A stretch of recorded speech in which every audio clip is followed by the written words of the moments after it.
Di sini Yudi langsung mengatakan, "Aku akan menumbalkan Bimo, adik kandungku sendiri."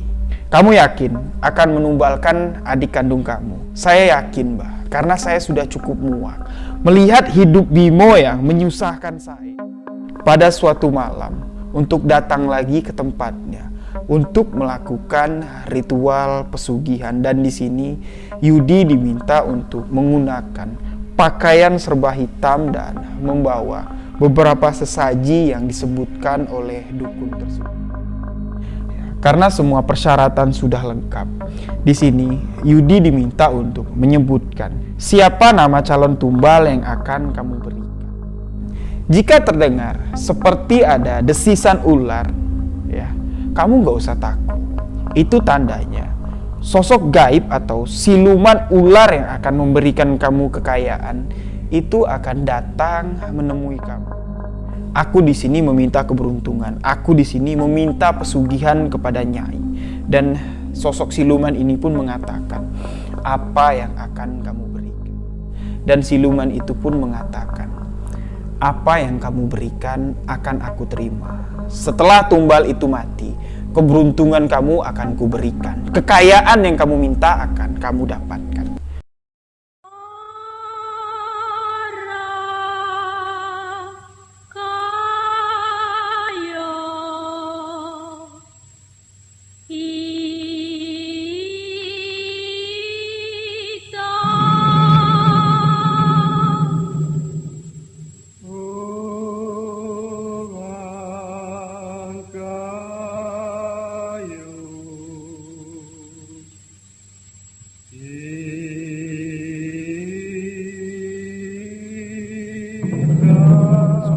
Pun menghilang secara tiba-tiba, dan ritual pesugihan yang dilakukan oleh Yudi pun berhasil. Nah, di sini ya, kurang lebih sekitar 4 hari setelah ritual pesugihan ini dilakukan oleh Yudi, benar sekali Bimo diketemukan meninggal dunia di dalam kamarnya dengan bagian leher biru seperti dijerat tali. Namun di sini Yudi mengatakan, ya, Yudi tahu kalau bekas biru itu, ya, itu adalah bekas lilitan siluman ular yang mengambil nyawa Bimo. Nah, apa yang dikatakan kuncen ini, kuncen pesugihan ini memang benar. Kurang lebih ya sekitar 2 minggu lah setelah kematian Bimo, ya, Yudi ini seperti hidupnya tuh hoki terus. Dia masih terus bekerja. Ya, bekerja menjadi tukang bangunan ini, menjadi kuli bangunan, tukang ngaduk semen, tukang ya plaster, tukang naikin batu bata. Gak tahu ketemu orang dari mana. Orang itu mengatakan dia adalah developer dan suka dengan kerja dari Yudi ini. Nah, posisinya padahal saat itu Yudi ini kenek, bukan tukang utama. Dan developer ini mengajak Yudi bekerja di perusahaannya dan sangat mengejutkan sekali. Ya, 2 bulan Yudi bekerja dengan developer ini, ya, Yudi dapat menikahi anak developer yang kaya raya ini. Kehidupan Yudi pun seperti membalikkan telapak tangan. Nah, karena kehidupan Yudi ini, pesugihan yang dilakoninya ini sama sekali tidak menimbulkan curiga kepada warga, karena jalan pesugihannya ini memang masuk akal. Dia bekerja ya dengan developer ini. Developer ini punya anak yang namanya jodoh. Rezeki pertemuan maut jodoh itu sudah Allah yang atur. Dia berjodoh dengan anak orang kaya dan kehidupannya pun seperti membalikkan telapak tangan. Nah, Yudi yang tadinya tinggal di rumah yang dibangunnya dari uang hasil tabungan untuk menikah, ya, setelah Yudi bangkrut, nggak ada uang lagi di tabungannya, pacarnya pun mutusin Yudi karena malu. Yudi jadi tukang bangunan. Sekarang orang-orang yang menghina Yudi pun gigit jari melihat kehidupan Yudi. Dia sudah tidak tinggal lagi di rumah itu. Ibunya pun sudah dibawa tinggal di sebuah rumah mewah, di sebuah komplek. Nah, kehidupan Yudi sekarang sudah berubah. Sekarang dia kemana-mana sudah pakai mobil mewah. Dia sudah ditemani oleh seorang sopir. Dan disinilah sahabat kita yang mengirimkan kisah ini tiba-tiba didatangi oleh Yudi. Karena dulu ketika semasa Yudi membangun rumahnya, menyelesaikan bangunan rumahnya ini, Yudi pernah sempat meminjam uang kepada sahabat kita yang mengirimkan kisah ini. Nah, di sini Yudi ternyata ingat dengan kebaikan temannya ini. Dia datanglah dengan mobil mewah, dengan istrinya, dengan seorang sopir ke rumah sahabat kita. Tapi sayang, sahabat kita ini tidak dapat bertemu dengan istri dari Yudi. Dia cuman ya ada di dalam mobil, cuman buka kaca ya sambil dada-dada lah, si hello seperti itu. Hanya Yudi yang masuk ke rumah sahabat kita ini. Nah, Yudi mengatakan, aku dulu punya hutang sama kamu. Jadi nih, aku balikin hutang kamu, dan lebihnya ini adalah ucapan terima kasih aku. Karena pada saat dulu aku banyak sekali teman, tapi teman yang ingat sama aku, teman yang mau membantu aku, teman yang tidak menghina aku semasa aku susah dulu cuman kamu. Jadi ini, uang hutang aku bayar, dan sisanya adalah rezeki kamu. Aku ikhlas ngasih kamu. Nah, jadi sahabat kita yang menerima uang dari Yudi ini, dia nggak tahu sebenarnya itu adalah hasil pesugihan. Nah, dia mengatakan, yo terima kasih lah Yud, kalau kamu inget sama utang kamu. Sebenarnya aku ya, kalau kamu mau bayar yo alhamdulillah, tapi kalau kamu lupa yo nggak apa-apa, aku ikhlas. Nggak banyak juga kok, ya semasa itu cuman 3,5 juta, nggak banyak juga kok. Ya kamu juga baik sama aku. Sewaktu kita sama-sama merantau, kamu inget nggak? Aku belum gajian ya, aku juga sering numpang makan sama kamu ya. Jadi mereka mengingat masa lalu, ketawa ketiwi lah. Mereka cerita panjang lebar, dan hingga suatu ketika, nah di sini sahabat dari Yudi ini, sahabat yang mengirimkan kisah ini ya, bertanya kepada Yudi, "Loh kok kamu beruntung banget ya bisa dapat anak konglomerat? Yo, rezeki kamu baik. Ya mungkin karena kamu ikhlas ya, kamu sudah dizolimin sama adik kamu. Kamu ya, harapan kamu kerja selama 5 tahun, kamu nggak bisa bikin apa-apa, uangnya lenyap gitu aja, kamu ikhlas. Yo, mungkin Allah mengganti rezeki kamu dengan seperti sekarang. Saya ikut senang." Namun di sini Yudi menjelaskan kepada sahabatnya ini. Dia mengatakan, ya sebenarnya keberuntungan aku nggak seperti yang kamu bayangkan. Ya mungkin orang-orang berpikir kalau aku nih ya dapat durian runtuh. Sebenarnya enggak. Berat perjuanganku untuk mendapatkan ini. Ya, bukan pekerjaanku yang berat, tapi sesuatu hal yang berat sudah aku lakukan untuk mendapatkan kesuksesan ini, mendapatkan kekayaan ini. Nah, entah kenapalah pada hari itu Yudi menceritakan semua kisah ini, kisah pesugihan yang dilakukannya. Dia menceritakan kalau sebenarnya Bimo, adikku yang kurang ajar, adikku yang sudah membuat aku hancur, dialah yang membayar perbuatannya ya dengan keberhasilan yang aku dapat sekarang. Nah, jadi sahabat kita ini bingung ya mendengar apa penjelasan dari Yudi ini. Dia menanya, "Loh, maksud kamu apa? Bimo kan sudah meninggal." "Ya, gara-gara Bimo meninggal lah aku bisa kaya seperti ini." "Loh, maksud kamu apa?" "Yo, aku ya pakai pesugihan.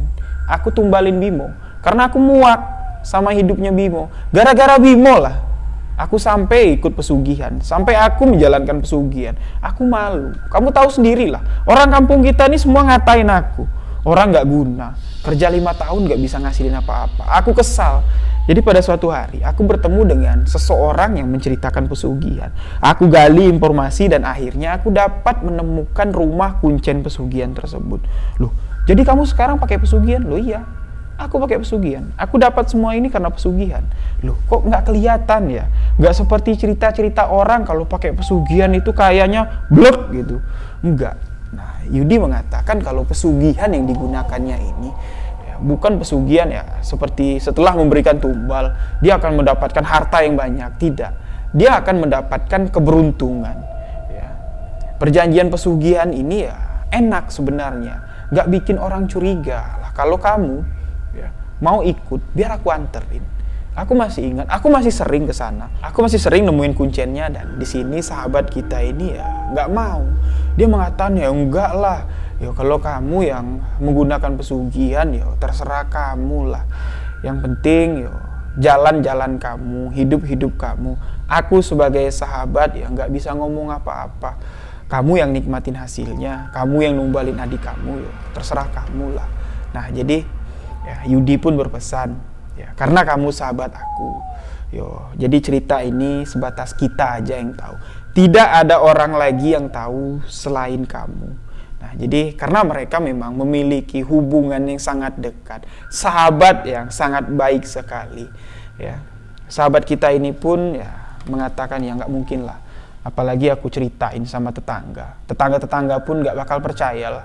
Kamu tahu nggak Yud, sekarang orang-orang kampung sini tuh ngomongin kamu terus. Ibu-ibu kampung di sini ya sering ngomong sama anak-anaknya yang masih lajang, yang masih bujangan. Tuh contoh Yudi, kalau mau cari calon bini tuh cari anak orang kaya, cari anak konglomerat, jadi ketularan kayanya.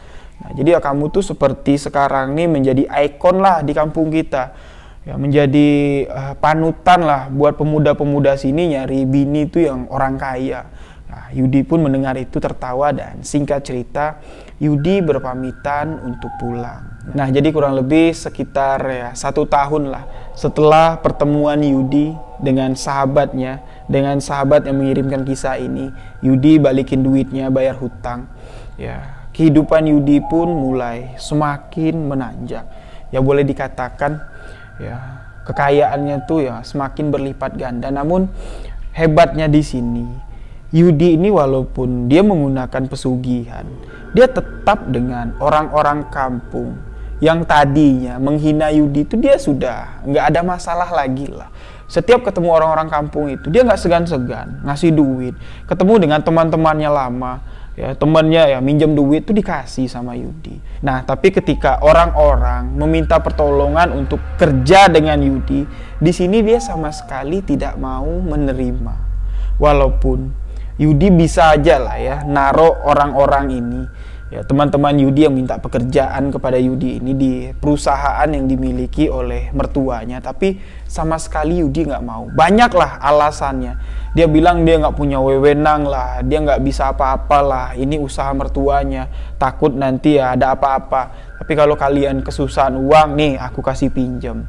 Nah ternyata Yudi ini takut kalau kedok pesugihannya ini ketahuan, ya sebenarnya Yudi ini nggak ngapa-ngapain di rumah. Ya, dia tuh seperti beruntung aja, ya seperti ya sering dapat lotre. Ya kalau main judi itu menangnya nggak tanggung-tanggung, menangnya menang besar terus. Nah memang ya dia berlindung di balik kekayaan mertuanya ini. Jadi ya karena Yudi ini baik dengan orang sekitar, warga-warga pun nggak ada yang curiga. Cuman orang menanyakan saja, kok Yudi ini nggak punya anak? Apalagi yang kamu tunggu? Duit banyak, harta banyak, yuk anak lah lagi yang dibanyakin. Sampai kapan kamu ya sama istri terus bulan madu? Nanti lama-lama kasihkan malah nggak bisa bikin anak, nggak punya anak. Ya Yudi ya sambil bercanda bilang, belum targetnya belum dapet, dia bilang rezekinya belum ada, ya mungkin kalau ada rezeki nanti biniku bisa dapat anak kembar, dia bilang kan. Nah warga yang mendengar ini pun ya nggak masalah, ya urusan kamu lah, tapi mudah-mudahan kami doakan nanti kamu cepet dapat momongan. Nah, jadi karena Yudi ini melakukan pesugihan, melakukan perjanjian dengan siluman ular untuk mendapatkan keberuntungan, untuk mendapatkan kekayaan. Sebenarnya istri Yudi ini sudah 2 kali hamil. Namun ketika ya hamil muda, baru usia kandungan 3 minggu mau masuk 1 bulan, janin yang ada di dalam kandungan istri Yudi ini tiba-tiba lenyap, tiba-tiba menghilang begitu saja. Nah di sini mertua dari Yudi pun ya sudah mulai curiga. Beliau curiga kalau Yudi ini semasa mudanya pernah nuntut ilmu hitam atau pernah berurusan dengan hal-hal gaib. Nah jadi mertuanya ini menyuruh Yudi, kamu ikut bapak ya, besok kita pergi ke pengajian, sekalian di sana ada ruqyah massal, kamu ikut, coba kamu di ruqyah. Kamu sadar nggak kalau istri kamu tuh ya seperti aneh, setiap hamil janin yang ada di kandungnya tuh menghilang. Aku takut kalau kamu ini ada energi negatif yang ngikutin kamu. Nah, jadi Yudi ini ketakutan, mau diajak sama mertuanya pergi ke pengajian dan mau diruqyah. Namun ya dia nggak bisa nolak. mau nggak mau dia pergi ke acara ruqyah tersebut. Nah, di sini ya, orang yang ada di tempat ruqyah itu sangat terkejut dengan apa yang terjadi kepada Yudi. Ketika ayat-ayat suci Al-Quran ya mulai dibacakan, beberapa orang yang mengikuti acara ruqyah masal ini yang memang di dalam tubuhnya mendapat energi-energi negatif, ada unsur-unsur gaib yang ngikut di dalam tubuhnya ini mulai bereaksi. Namun Yudi masih duduk santai. Beberapa orang sudah ada yang muntah-muntah, sudah ada mulai yang kesurupan. Namun Yudi tetap duduk santai, seperti ya menahan sesuatu yang ada di dalam tubuhnya. Ya, orang mengatakan ketika Yudi ini diruqyah, ustadz yang meruqyah itu ya seperti memerhatikan Yudi ini memiliki aura yang sangat besar. Sampai-sampai 3 orang ustadz ya, berada di hadapan Yudi ya, bergantian membacakan ayat ruqyah, dan disinilah Yudi baru mulai bereaksi. Dia jatuh seperti orang pingsan, mulai ya bergeliut-geliut gitu ya, kelakuannya persis seperti ular. Namun di sini ya, Yudi ini dalam keadaan tidak sadarkan diri. Melakukan hal itu dia nggak sadar. Nah, jadi setelah Yudi sadar, ya kurang lebih sekitar 10 menit, Yudi berperilaku seperti siluman ular. Ya, berperilaku seperti siluman ular, dan ruqyah pun selesai. Nah, ketiga orang ustadz ini mengatakan kepada ayah mertua Yudi, kalau di dalam tubuh menantu kamu ini terdapat sosok siluman ular yang menguasai dirinya. Namun di sini ketiga ustadz ini nggak tahu kalau Yudi ini melakukan pesugihan. Dia cuma berpikir kalau ilmu hitam lah yang ada di dalam tubuh Yudi ini. Ya, bisa saja sewaktu muda dulu Yudi ini pakai ilmu pelet, atau Yudi ini pakai ilmu kebal. Jadi siluman ular itu masih ada di tubuh Yudi. Perlu beberapa tahapan lagi untuk dilakukan ruqyah agar sosok siluman ular ini benar-benar bisa pergi dari tubuh Yudi. Nah, jadi setelah pulang ke rumah, istrinya dipanggil, Yudi dipanggil, kedua orang mertuanya pun duduk.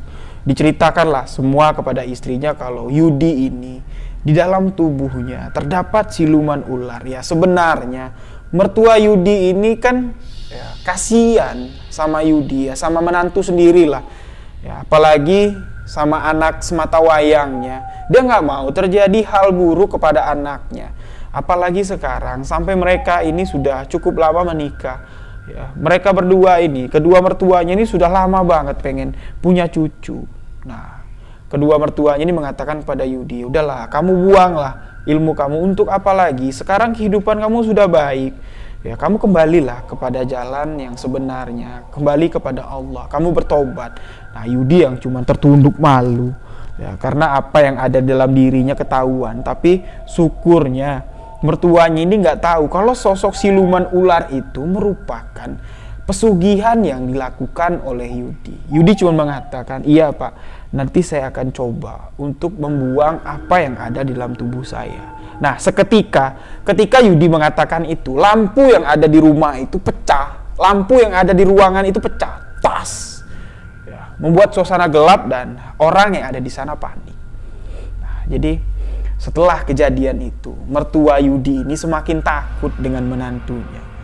Ya, dia bilang sama Yudi, ya udahlah, kamu cepat-cepatlah buang ilmu hitam kamu itu. Bapak takut karena keluarga kami ini sangat anti dengan hal-hal tersebut. Iya pak, ya, mudah-mudahan bisa cepat keluar. Dengan santai Yudi bilang begitu, dan Yudi meminta izin untuk beberapa hari pergi. Dia mengatakan ingin mencari orang yang tepat, orang yang bisa melepaskan ilmu hitam yang dipegangnya.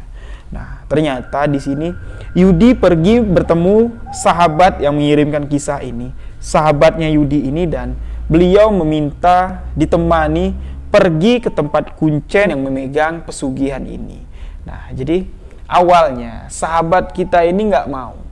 Ya, enggak lah, aku nggak mau lah ikut campur dengan hal pesugihan seperti ini. Nggak mau lah aku. Tapi ya Yudi memohon lah, ya tolonglah bantu aku. Aku sekarang ya bingung.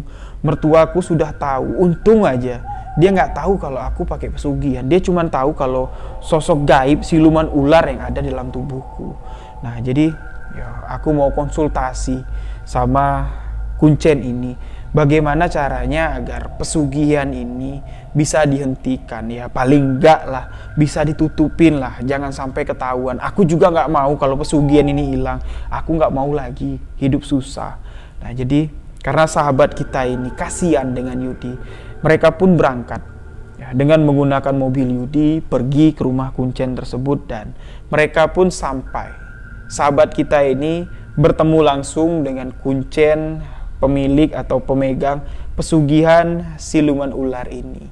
Yudi mulai menceritakan semuanya kepada kuncen itu dan bertanya, jadi gimana Mbah sebaiknya?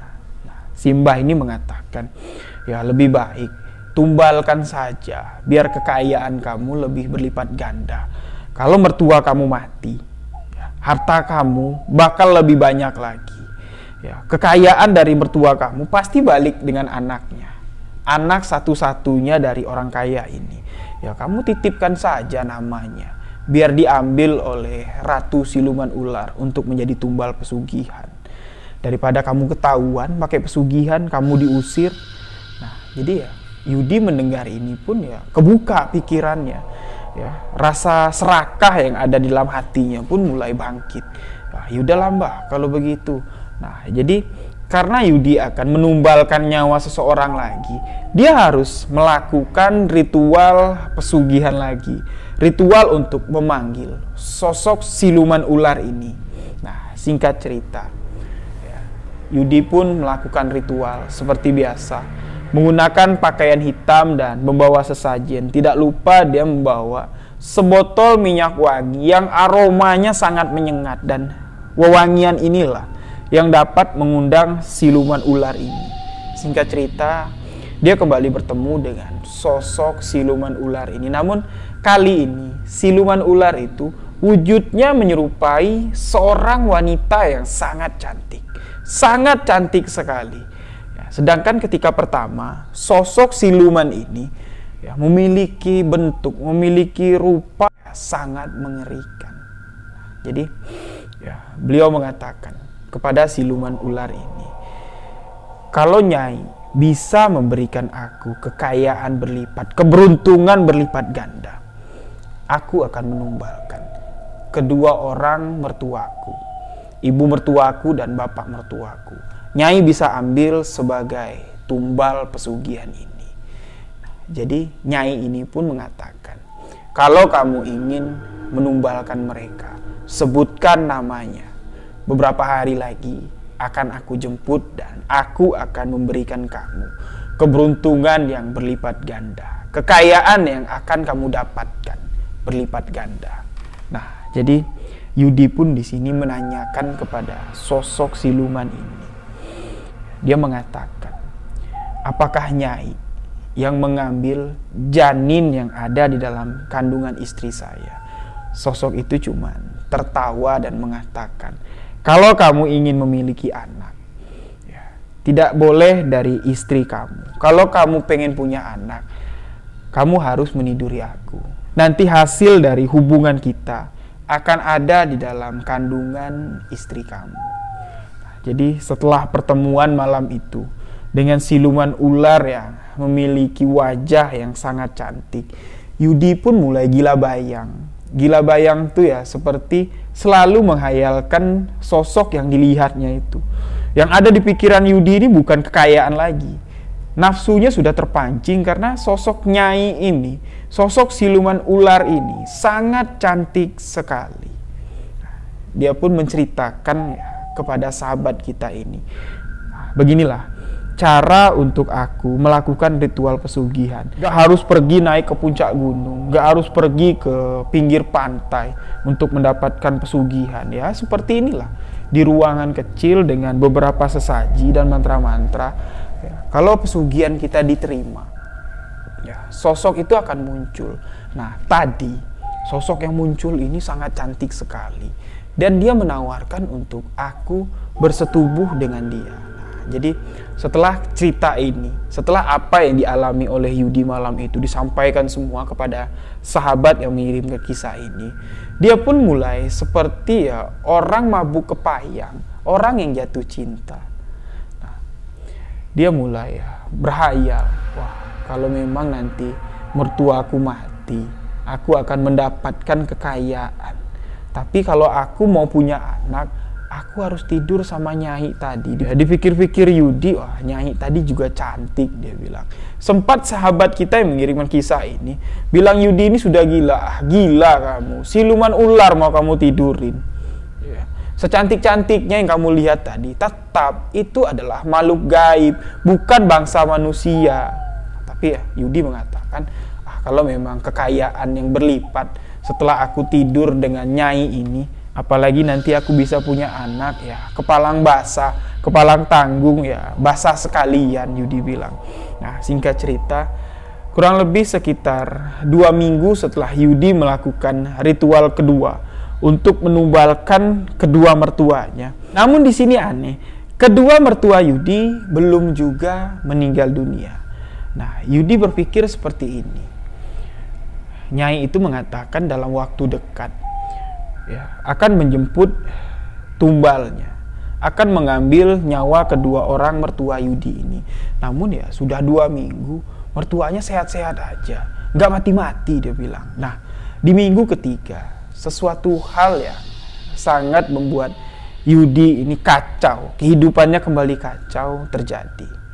Di sini istri Yudi tiba-tiba meninggal dunia. Ketika bangun tidur pagi, Yudi menemukan kalau istrinya sudah meninggal dunia. Padahal pada saat malam, keadaan istri Yudi ini sehat walafiat dan mereka pun malam itu sempat berhubungan intim. Nah, ternyata Nyai siluman ular ini ya, mengambil istri dari Yudi ini sebagai tumbal pesugihan. Nah, ternyata di sini ya, Nyai siluman ular ini bukan mengambil nyawa kedua mertua Yudi ini, melainkan mengambil nyawa istri Yudi. Nah, disinilah ya, keadaan Yudi sangat kacau. Nah, kedua orang tuanya ini, kedua mertuanya ini pun ya, mulai curiga, mulai tahu kalau kematian dari anaknya, kematian dari istri Yudi ini sangat tidak wajar. Nah, karena kedua mertua Yudi ini orang yang taat dengan agama, ya, selalu rutin untuk pergi pengajian, sering rutin ikut acara ruqyah. Ya, dia pun akhirnya tahu kalau menantunya ini menggunakan pesugihan. Nah, ternyata kedua mertua Yudi ini gak bisa diambil sebagai tumbal pesugihan karena keimanannya yang sangat luar biasa, ketaatannya menjalankan perintah agama, kedekatannya dengan Allah. Ya, dia diberikan keselamatan, dijauhkan dari hal-hal seperti ya pesugihan ini. Nah, di sini akhirnya karena mertuanya ini sudah tahu ya kalau Yudi ini menggunakan pesugihan siluman ular, dia langsung mengusir Yudi dari rumahnya. Dia sangat marah sekali. Dia nggak percaya satu-satunya menantu yang dia miliki, ya, yang dia sayangi, yang dia bangga-banggakan, ya, menumbalkan istrinya sendiri untuk kekayaan yang dia dapat. Mertuanya mengatakan, kalau kamu mau menumbalkan, tumbalkan saja diri kamu, jangan tumbalkan anak kami. Satu-satunya yang kami miliki sudah kamu renggut. Dan akhirnya Yudi pun diusir dari rumah tersebut. Nah, jadi setelah ya kehidupan Yudi ini kembali ke titik awal lagi, ke titik terendah lagi, karena ya dia diusir dari rumah mertuanya. Dia tidak bisa membawa harta yang ada di sana. Dia cuman ya pergi di sana membawa baju yang ada di badannya. Nah, orang pertama yang ditemui Yudi adalah sahabatnya, sahabat yang mengirimkan kisah ini. Yudi menceritakan semua kalau sekarang apa yang dilakukannya itu sudah ketahuan. Namun dia masih berharap kalau pesugihan siluman ular ini masih dapat memberikan dia keberuntungan. Ya paling aku terpuruk ya nggak lama lah. Pasti nanti akan ada jalannya lagi, aku akan mendapatkan keberuntungan. Nah, jadi ya sahabatnya ini ya, menasehati Yudi, ya udahlah, kamu sudah nyoba jadi orang kaya, udah nyobain lah jadi orang hebat. Sekarang ini waktunya kamu untuk bertobat. Ya mungkin ini teguran untuk kamu, Yud. Allah memberikan kamu cobaan, memberikan kamu peringatan. Istri kamu yang tidak kamu tumbalkan, istri kamu yang sangat kamu sayangi ini tiba-tiba menjadi tumbal pesugihan kamu sendiri. Sedangkan kamu menargetkan kedua mertua kamu. Nah, tapi di sini Allah berkata lain. Ya, Allah menjemput istri kamu terlebih dahulu. Malah istri kamu yang menjadi target tumbal pesugihan yang kamu ambil ini. Ya, sekarang sudahlah, kamu bertobat. Kalau mau bertobat, aku bimbing kamu, aku antarkan kamu ke orang yang tepat. Ya, kamu masuk pesantren aja lah. Ya, kamu di sana bisa bertobat, kamu di sana bisa beribadah dengan khusyuk. Kamu tinggalinlah urusan dunia. Nah, jadi, ya, karena Yudi ini masih ambisi, ya, dia masih berpikir aku harus jadi orang kaya, karena dia masih memiliki seorang ibu dan di sini Yudi berpikir untuk menumbalkan ibu kandungnya. Ibu yang sudah lama sekali sakit stroke, ya, yang sudah dirawat Yudi. Yudi mengatakan kepada sahabat kita ini, aku masih punya satu lagi celengan, dia bilang, ya, yang bisa memberikan aku kekayaan. Nah, sahabatnya ini bingung. Ya mungkin apa yang dimaksud Yudi ini uang tabungan. Yudi mengatakan, aku sudah bertahun-tahun, ya, ibuku ya sakit, ya, aku akan menumbalkan ibu kandungku sendiri untuk mendapatkan kekayaan lagi.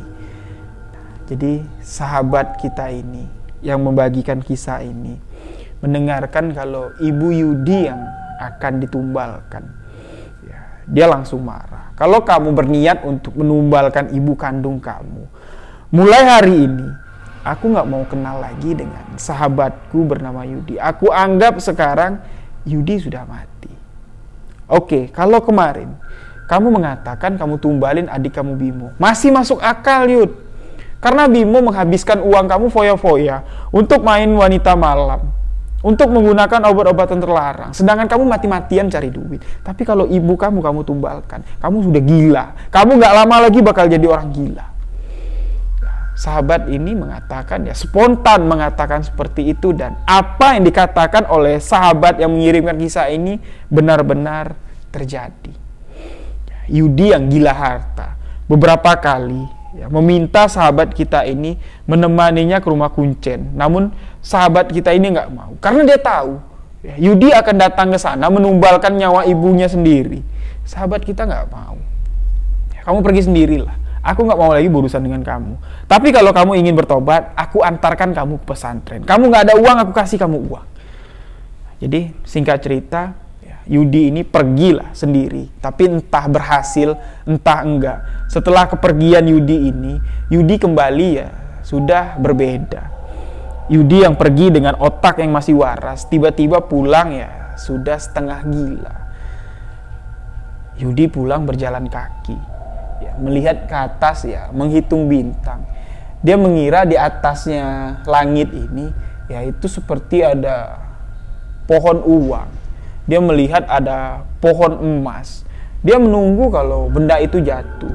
Setiap jalan dia melihat ke atas. Dia menunjuk-nunjuk, menceritakan kepada orang, ya, kalian tunggu di sini, kalian duduk di sini. Sebentar lagi tuh pohon uang akan jatuh. Kita bakal kaya. Ya, seperti orang gila lah.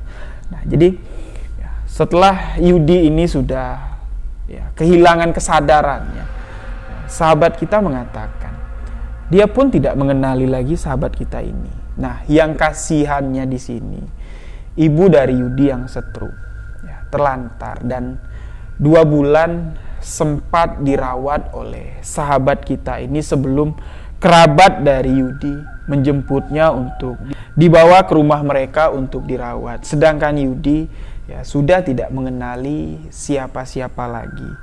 Nah, ketika kisah ini dibagikan, Yudi sudah beberapa kali masuk ke rumah sakit jiwa, dirawat di rumah sakit jiwa. Namun kondisi kejiwaannya sampai saat ini belum bisa pulih. Ya, mudah-mudahan saja Yudi dapat diberikan karomah, diberikan kesehatan, akalnya bisa kembali dipulihkan oleh Allah Subhanahu wa Ta'ala agar Yudi dapat bertobat.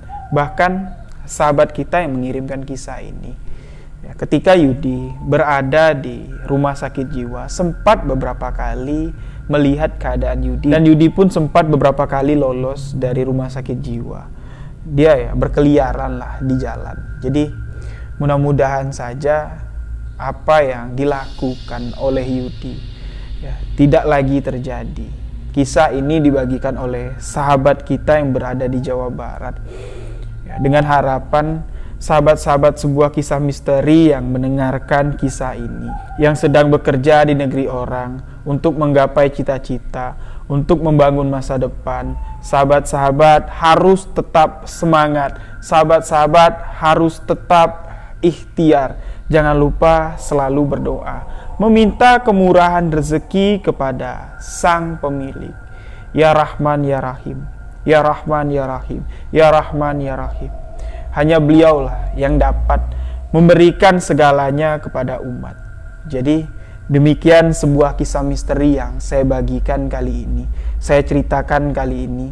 Mudah-mudahan kita bisa sedikit mengambil hikmah dan pelajaran dari kisah pesugihan yang saya bagikan. Mohon maaf jika ada salah-salah kata, salah-salah penyebutan dalam kisah yang saya bagikan, dan mohon maaf jika ada kesamaan nama karakter dalam kisah yang saya bagikan kali ini. Jadi saya Riwijaya mengucapkan wabillahi taufik walhidayah. Wassalamualaikum warahmatullahi wabarakatuh. Salam sebuah kisah misteri.